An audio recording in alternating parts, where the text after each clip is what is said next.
سلام البنات، كي دايرين؟ لاباس عليكم؟ بخير.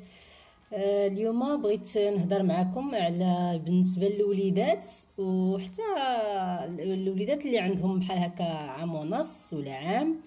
بغيت نعطيكم واحد الطريقه زوينه بزاف، انا كنديرها لولدي دابا راه عنده عام و4 شهور، مازال حتى ما كملش عام ونص. طريقه زوينه بزاف باش ديك الكحبه اللي كتكون جايه يلاه جايه الكحبه كنشربوا هاد الدواء هذا كيتحيد ليه في البلاصه. عطاه ليا واحد الطبيب من الرباط، دواء زوين ورخيص. عاد تقولوا لي كاينه شي دواء رخيص للكحبه؟ نقول لكم كاينه وراه عند تجربه. والبنات اللي كيشاركوا اللي مشاركين في القناه ديالي راهم عارفيني اي حاجه كنديرها الا وكنكون مجرباها، يا جربتها فيا يا مجرباها فيا ونجحات، ولا راني كنعطيها لوليداتي ونجحات كنشاركها معكم. وقبل ما نبدا نقول لكم الوصفه ديالي، كنبغي نقول للزميلات ديالي اللي مشاركين معايا ما تبخلوش عليا بلي لايك ديالكم.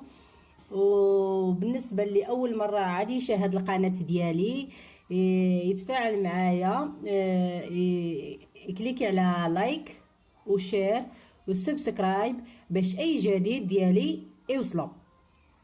ودابا غنقول لكم الوصفه هي كاينه هذا، راني كنت هدرت لكم عليه في الفيديو الفايت. زيت الثومه راني قلت لكم الطريقه كيفاش تصنعوا زيت الثومه صحيح. بالنسبه للبنات اللي بغاو يعرفوا الطريقه الصحيحه لصنع زيت الثومه، يشاركوا معي في القناه ديالي باش يشوفوا الفيديوهات الاخرين ديالي اللي صايبت زيت الثومه في الطريقه الصحيحه. وعندي هاد السيرو اللي سميتو بانداريل، هاي واش السميه كتبان لكم، هاي سميتو بانداريل. هاد السيرو البنات داير 10 دراهم ولا 11 درهم في الفارماسيان، زوين بزاف. ها هو شراب مضاد للسعال، مكتوبه فيه شراب مضاد للسعال. وهذا السيرو هذا ماشي غير الكحبه، راه مزيان حتى بالنسبه اللي عندهم الحساسيه ديال الصدر، كيبقاو يكحبوا بزاف دوك الوليدات مساكن حتى كيبقاو يتخنقوا. ومزيان حتى للرواح، راه داير غير ب 11 درهم، زوين. انايا كنعطيه له 3 المرات بالنهار، ولكن زيت الثومه ما كنعطيهش له 3 المرات بالنهار، هذا كنعطيه له 3 المرات بالنهار حتى ل 4 المرات، كاع الماكسيموم 4 المرات في النهار.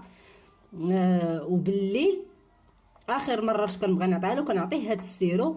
وملي كيبغي ينعس كنعطيه زيت الثومه بالليل ملي كيبغي ينعس. هذه هي الطريقه ديالي باش ولدي ما كتشدوش الكحبه. هاد البرد كتجي الكحبه صعيبه بزاف، مساكن الدراري كيبقاو يتخنقوا حتى كيبقاو يتقياو. انا يلاه تنحس بديك الكحبه الاولى كيبقى يكح، كنشري ليه هاد السيروم ما كيخطانيش لا هو ولا زيت الثومه. كنديروا لولدي هو عنده كما قلت لكم عام و4 شهور، بنتي عندها 7 سنين ونص. هاد الدوايات بجوج، هاد الدواء وهاد الزيت ما كيخطاونيش الصيف الشتا كامله حتى كتفوت. والزيت كنديرو غير مده شهر، كنرقدو كما قلت لكم 5 ايام وكنبدا نشربوا ليهم. ومنين كيدوز الشهر كندير انا غير تقريبا الزيت اللي يكفيني لمده شهر. من ورا شهر كنحيد عاوتاني داك الزيت وكنعاوتاني نعاود نرقد ليهم ثاني زيت اخر ديال الثومه.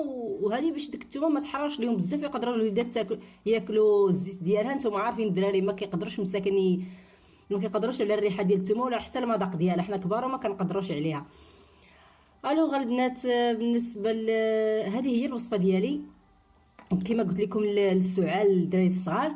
واللي عجبهم الفيديو ديالي ديروا لي لايك وشير وسبسكرايب، كما والصديقات ديالي كما عاودين بالتعليقات ديالهم بلي لايك. ما تنساونيش. وحتى لهنا وصلت الفيديو ديالي، وبسلامه عليكم.